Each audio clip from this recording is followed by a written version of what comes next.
Welcome everybody to the first episode of TNSIB. Stands for They've Never Seen It Before. They've Never Seen It Before really exemplifies different entrepreneurs who do amazing things that their communities have never seen before. And so usually when that happens, you get some pushback, you get some non-believers, and you just have to fight through that adversity.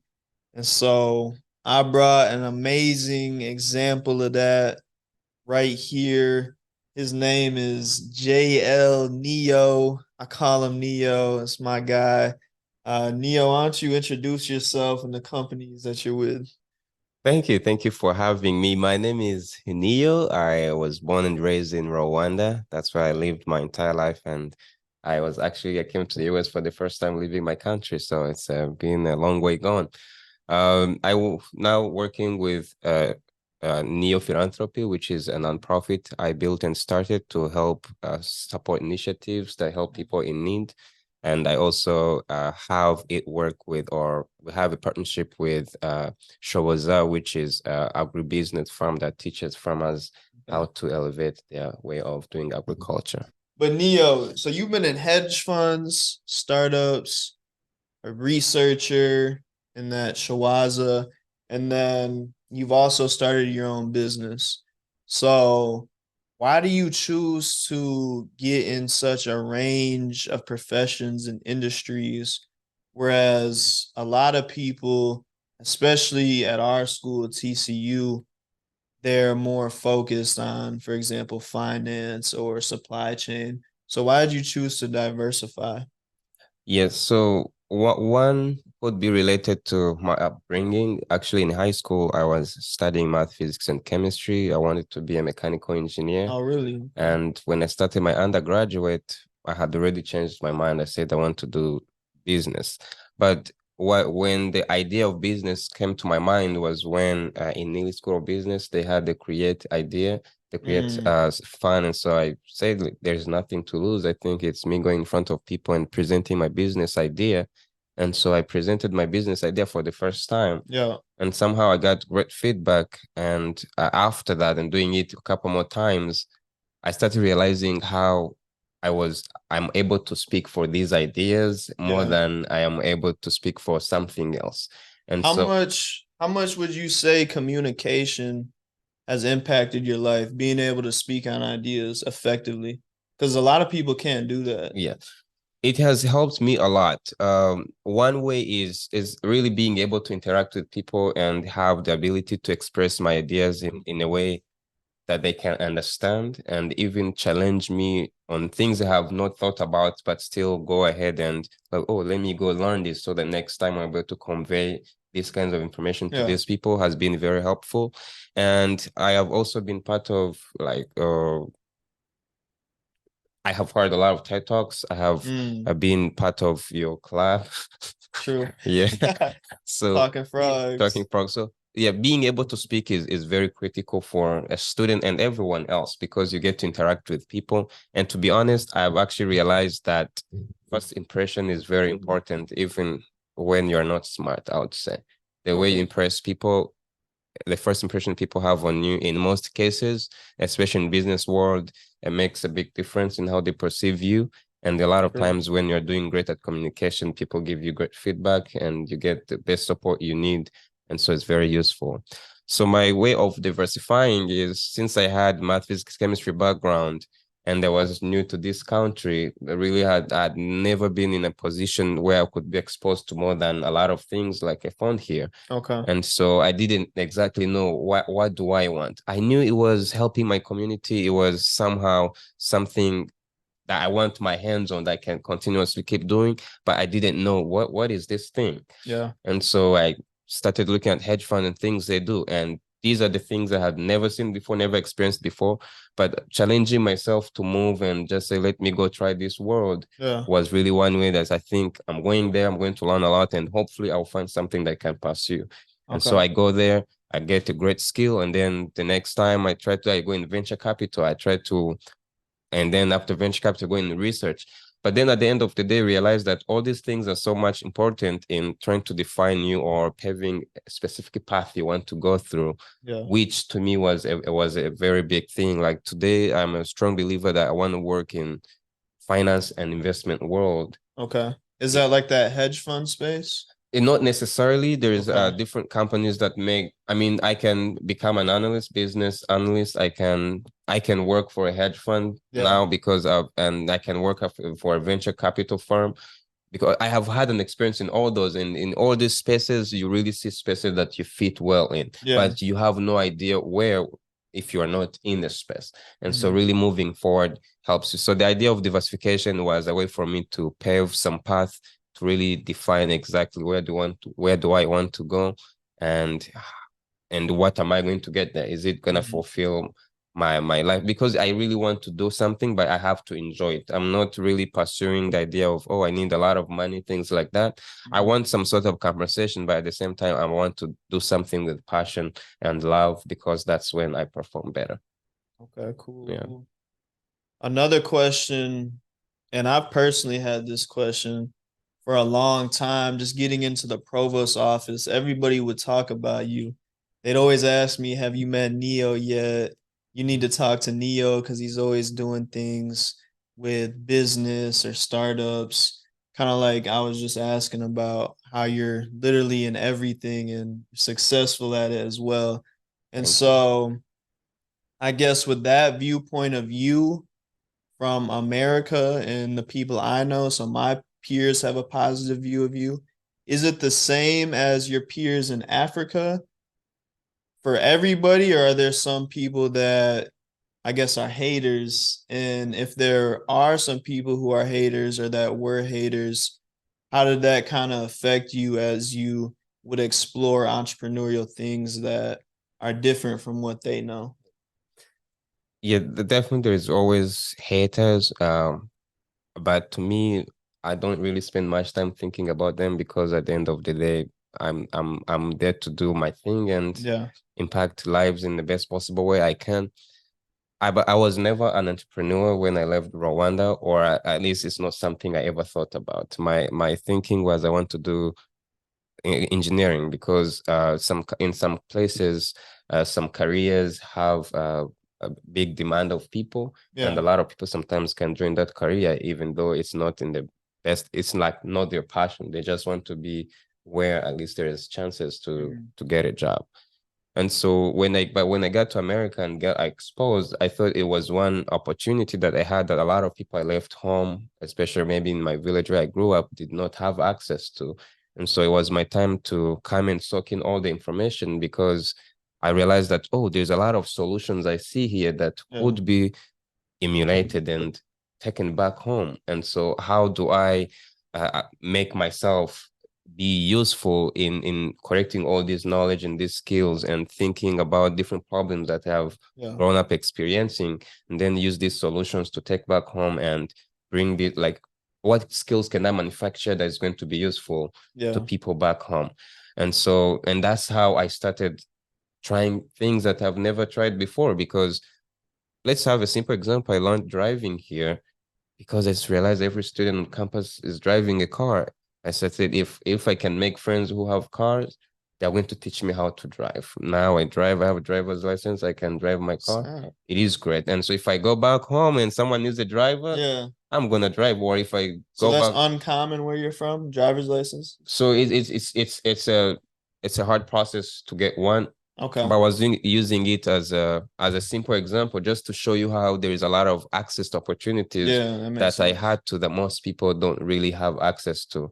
And so it's a big deal for me to tap into those opportunities, soak in all the skills, and then find the best skills I can go and solve problems home based on my experience growing up there and the knowledge of the people I have and really understanding their needs. And so that's one way. And really, when I'm thinking about the opportunities I'm getting here, I usually put my communities first because I believe that I was blessed one to be in this country. And so I should be able to use the skills I'm getting to bless other people. And so most of the times, whether people hate me or not, they are, I think about them every single day and I Yeah. want the best for them. And that's why the different initiatives I tried, they're always targeting people in need and people who are trying to get out of poverty. And so that's my goal, to do as much as I can to make sure I'm empowering people in my Yeah. community.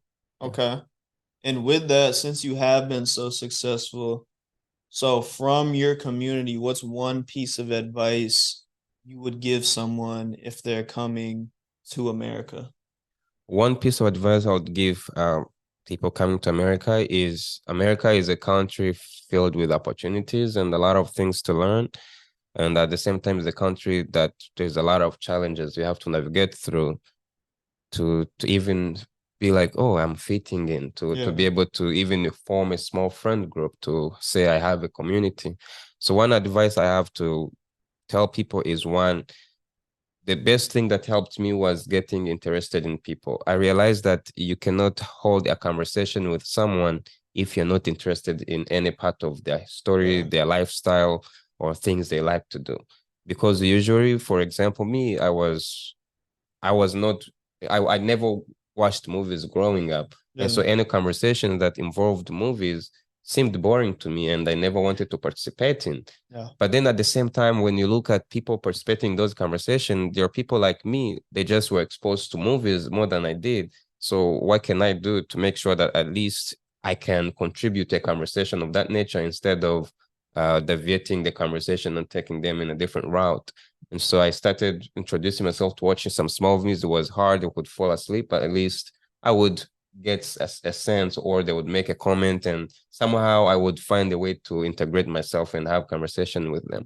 And so the idea of being interested in people is one way to break a lot of boundaries, is the one way to build your confidence, because I believe everyone, I don't care where you're from, you have something unique to offer, and you just need access to opportunity, and you need to be in a place where you can have a contribution to that. And so what I'm trying to say is, to people like me, usually when they come here, you feel like you're useless. You're not as important as everyone else in contributing to a community you are in.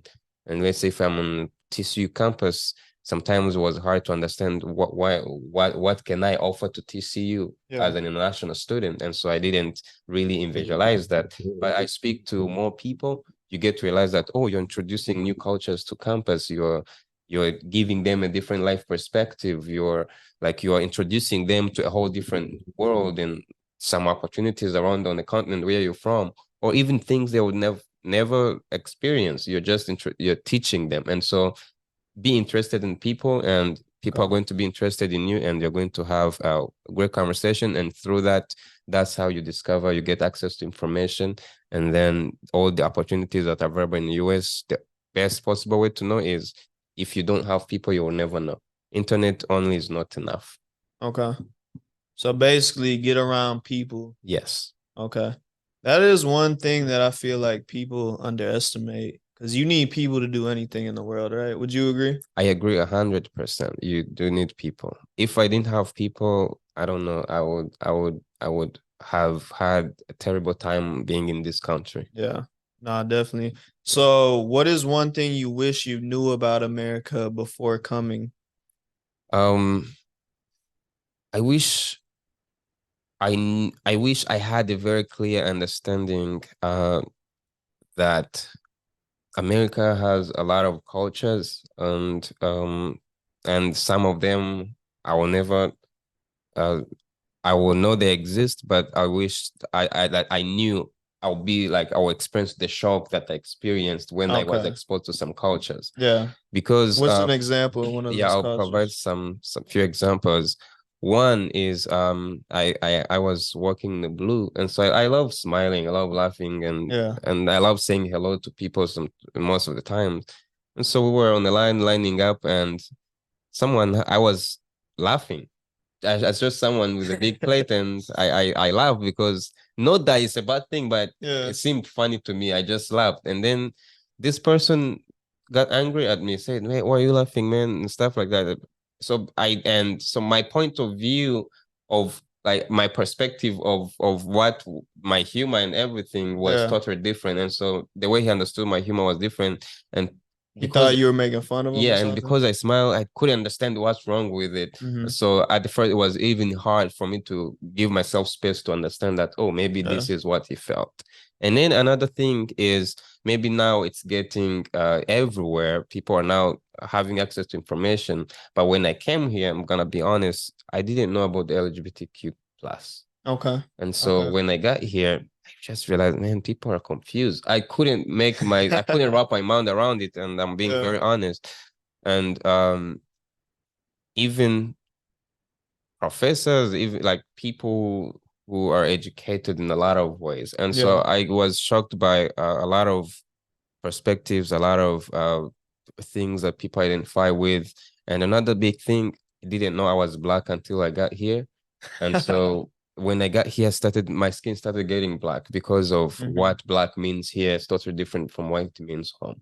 And Yeah. so all these were culture shocks, and I wish I knew them, because if I knew them beforehand, then I would know the best way to carry myself around different people Yeah. in how I have conversation with them. What boundaries should I establish between me and them, and how, and basically was how am I gonna live with people who are Yeah. totally different from me? Yeah. And that was a big challenge, but slowly I got there. Okay. So I want to key in on that black part in what you were saying, like establishing boundaries. Yeah. So I do feel like that's an interesting way to look at it, because I do feel like that's true. Like how we act in society, we have to keep up certain walls and keep up a certain, I guess, way we carry ourselves in order to be both accepted into society, but then to also keep people in their lane, for lack of a better word. So you mentioned that before you came to America, you didn't realize you were black and like what that meant. Yeah. So what does that mean to you in America? What does black mean to you in America that it didn't mean in Rwanda? Yes. So when I was home, I was Rwandan. I was Rwandan, and everyone who didn't look like me, we called them Zungu or white. Okay. Whether you're Chinese, whether you're Mexican, whether you're European, American, Yeah. we are white if you're not a Rwandan, if you're not, I mean, if you're not like me. Yeah. So the idea of attaching history and everything to your color was a foreign language to me. I didn't understand. So it wasn't as like if someone was white, they were just white. Because There was no other kind of nothing, yes. connotation with it. Yeah, Okay, it's so it just didn't mean it anything didn't mean. else. I think the only thing you could attach to it is probably they are foreigners. They're not from Yeah. Rwanda. They're from outside the country. Okay. And then when I got here and I heard people talk black and white or Mexican, everything, one they everything that comes with black, you hear about slavery. There is a part of history that is attached to it. Yeah. And so being from a place that I didn't grow up here, I don't understand the experiences black people go through as they grow up. And in Mhm. most cases, people who don't know where I come from, they think I do or I have experienced the same. And Yeah. so they put me in the same basket as everyone else. And so I get confused a bit. So in other words, I don't feel black because I Yeah. don't understand what black means. Yeah, that But makes then sense. but because of the way the society is built, everything that affects black affects you, even though you have no connection or you don't necessarily understand even what that means to you. Yeah. Because as a black person growing in America, they probably have some experiences that I've never been exposed to. And so the best possible way to understand is to talk to them, ask them questions, but still I can't feel the exact same way they feel it. Yeah. And so it Because you've was never hard to relate. experienced it. Yeah, it Yeah, was that hard makes to sense. relate. And so Okay. that's one of the problems I was encountering. Hmm. And then and then I'm like, oh, black and white. And then it's a big deal. And then I'm like, okay, maybe I think I'm black. Then I'm in class, we're learning about maybe race and everything. And then the professor, they have no idea who I am. And then they start asking me questions. And I understand I'm supposed to be asked questions, but somehow you can aim for who does he think he's asking? And so he Yeah. thinks Hmm. I grew up in this type of neighborhood. I'm like he thinks I grew up here, but really I'm not. And somehow you feel he would have asked me maybe a little bit different, but that's how things were. And so there is that distinction that I Yeah, felt when I got here. that makes sense. So basically, you were being put into a box that you didn't fit in. I didn't fit in, and it affected me Okay. because people who did that had no idea of my background. Yeah. Okay. That makes sense. That's an interesting view or experience because I've Yeah. never thought about that before. So I appreciate you for Mhm. sharing that. Yeah. So yes, you do a lot with your community now, with your farming, your neo philanthropy. So I understand you went back to Rwanda this summer, right? Yeah, last Christmas. Okay, Yeah. so how were you, I guess, welcomed back in the community and were you treated differently for your entrepreneurial efforts? So usually one one thing that actually used to scare me, like the first time I went back in 2000, Christmas of 2021, was how am I going to be treated when I get back home? Okay. But the reason that fear came to me was under the understanding that, oh, I'm from the US. I'm very positive that some people are very proud of me that I've been able to make this here. But then Yeah. there's some other people who are not proud of me. But then at the same time, these are the people from a rural area that have different experiences. Let's say poverty, they like, and so in other words, when they see someone who have been on top of where they are, in other Yeah. words, somehow they treat them special.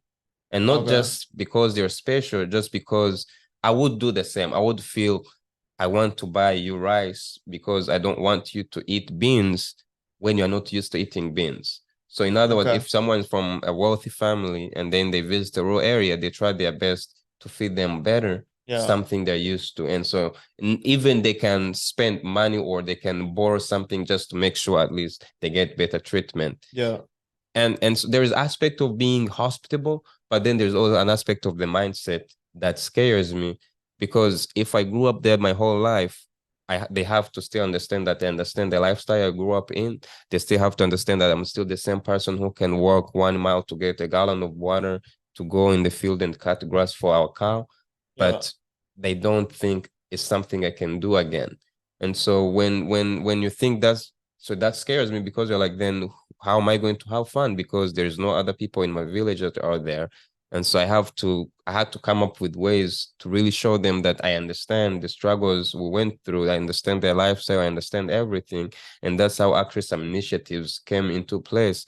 So like I started Neo Philanthropy because I knew what not having a pen or a book or brand new uniform or even shoes felt like. I Yeah. knew if a student is not having access to enough school supplies, they're going to be stressed. They're going to lose motivation.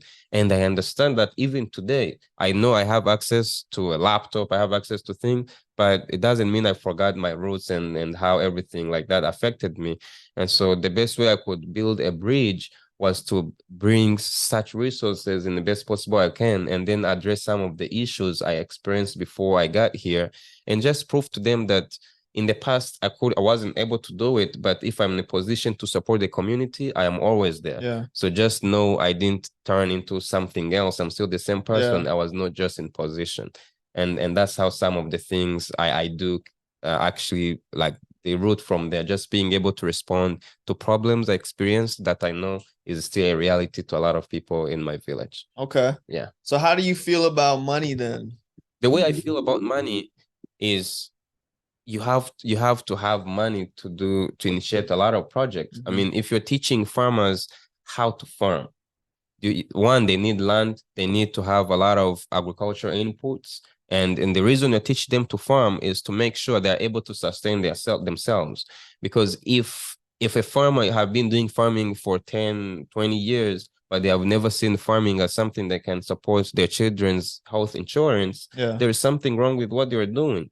And so if you can teach them to do it better, that at least they can have enough food on the table and leave some for sale, you're showing them how they can use their farming and then sell something, get some money that Yeah. is going to take care of other needs. Because as you said, money is a tool, and that tool has to perform some other work that they need to Yeah. get to. And Mhm. so one way to empower them is to give them those skills. Then as a business, as someone who has a business strategy, Yeah. you can build a business model that is going to help the community while at the same time paying you back in another way. But the primary goal is what so I am a person who works from the inside out, not necessarily from the is if I have to solve a problem, why am I solving this? Then I solve it, it helps people. And so I think when you add value to people, they Yeah. reward you in another way. And so if I teach people farming, somehow in the circle, I'm going to earn some money. One of the easy way I could say, there is a lot of ways, but if I create a storage for agricultural products, if people can, you can teach people to harvest more, just knowing that I know markets are extremely far and we need to have a closest trading system available. Mhm. Then if you have a storage facility, people are going to pay you to store their crops in your facility so that they don't experience a lot of post-harvest losses. Yeah. It's great that you taught them how to farm and now they can farm more, but then they still need more solution to keep their harvest. And so that's Exactly. how you can elevate their lives, and then they can reward you in that way at the same time. Okay. And then stay on the topic with money. We go to TCU, so tuition's about 60 to $70,000 a year, or I guess the cost of attending 60 to seventy Yeah. thousand dollars a year. And so you have a lot of rich people at this school. How do you feel about the way that some people just blow their money every week? So I guess how they value money and then how you value money, do you think it's a little differently? Yeah, there is a lot of difference in that. One, in maybe, I think it's important. I think one thing that affects the way I use money is what efforts do I use to get $2. And so if I use a lot of efforts to earn $2, I should spend it in a very strategic way that is going to help me tomorrow, maybe when the work I'm doing is not there yet.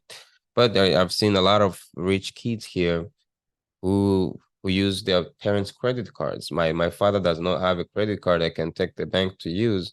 I don't call my dad or my mom that, hey, I need a new pair of shoes. I have to earn everything from my hard work. Yeah. But they did their turn to raise me up, and so now Yeah. it's my turn to help myself, but and even help them.